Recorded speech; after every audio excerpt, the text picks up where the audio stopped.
শুনতে পেলাম না কেন, এটাও তার কাছ থেকে আমরা জানতে চাই।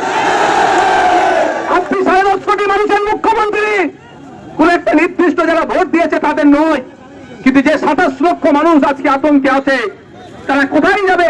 একজন মুখ্যমন্ত্রী হিসাবে তাদের কাছে বার্তা দেওয়ার দরকার ছিল, কিন্তু দুর্ভাগ্য তিনি বার্তা দেননি। তাই তিনি বার্তা না দিলে আমরা চুপ করে বসে থাকতে পারি না। তাই বাংলার মানুষকে নিয়ে গুটি কয়েকটা মানুষ আজকে আমরা এসেছি এখানে।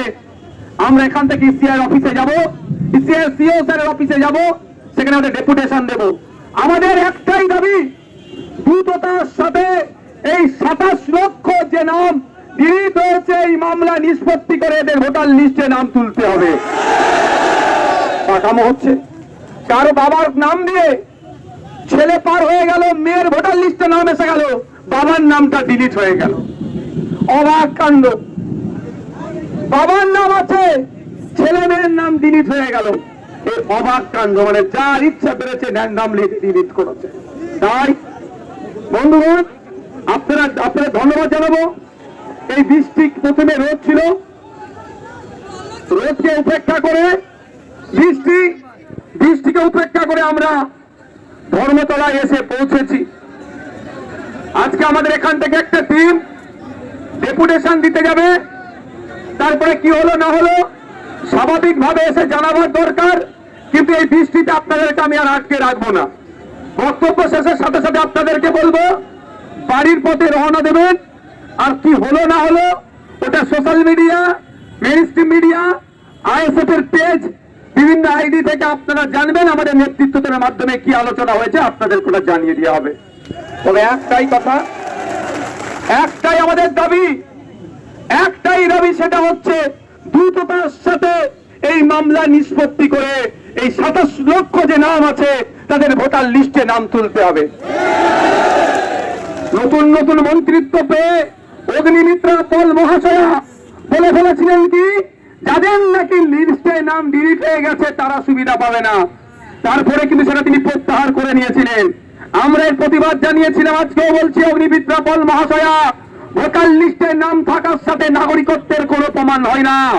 নাগরিকত্ব যারা আছে তারা ফ্যাসিলিটিস পাবে, ভোটার লিস্টে নাম থাকা না থাকা এটা আমাদের নয়, ওটা ইসিআই এর কাজ। ইসিআই ব্যর্থ হয়েছে, বরঞ্চ 27 লক্ষ মানুষকে বাইরে রেখে ভোট করিয়েছে।